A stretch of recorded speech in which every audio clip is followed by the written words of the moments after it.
Hello guys, আমরা তো চলে এলাম একদম অন্নপ্রাশন বাড়িতে। তো আজকে আমি লাল টুকটুকে একদম একটা শাড়ি পরেছি, তো কেমন লাগছে।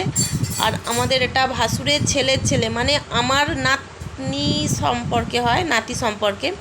তো খুব সুইট একদম বাচ্চাটা, আর তার মাকেও খুব সুন্দর লাগছে। আর এখানে ক্যামেরাম্যানের ছবি হচ্ছে, দেখো। তো খুব সুন্দরভাবে সাজিয়েছে, তো খুব ভালো লাগছিল। আর সন্ধ্যে থেকে এত বৃষ্টি হচ্ছিল, ঝড় বৃষ্টি। তো আমি ভাবছিলাম হয়তো মনে হচ্ছে যাওয়া হবে না। তো পুরোপুরি বৃষ্টি একটু থমো থমো হতে তো আমরা একদম চলে গেলাম। তো খুব মজা হচ্ছিল, আনন্দ হচ্ছিল। তো আমি তারপরে শুরু করে দিলাম। আমার ফুচকাটা এত ফেভারিট, ফুচকা না খেয়ে তো থাকতেই পারি না।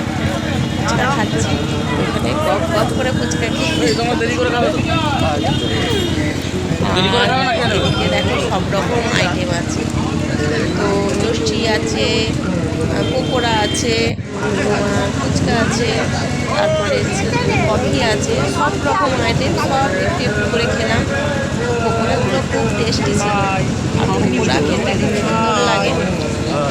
এই পকোড়া খাওয়া হচ্ছে। দেখো শুভঙ্কর এসে বলছে হাই হাই করে যাচ্ছে, তো পকোড়া নিয়ে যাচ্ছে এক টে ভর্তি করে। মুড়িটা ভালো করে দেখায়। ইশারা করছে। আর এটা হচ্ছে ননদ, আর ওটা হচ্ছে ননদের হাজবেন্ড। ওরা বলছে উনি ফেসবুক করেন, ইউটিউব করেন। আর পকোড়া নিয়ে আমাকে দেখাচ্ছে, তুমি খাবে তুমি খাবে। আমার খাওয়া হয়ে গেছে তখন। আর আমরা তারপরে একদম খাবার টেবিলে চলে গেলাম। তো খুব মজা লাগছিল।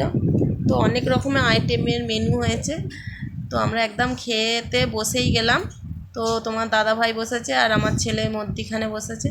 তো খুব ভালো লাগলো। Bye, good night.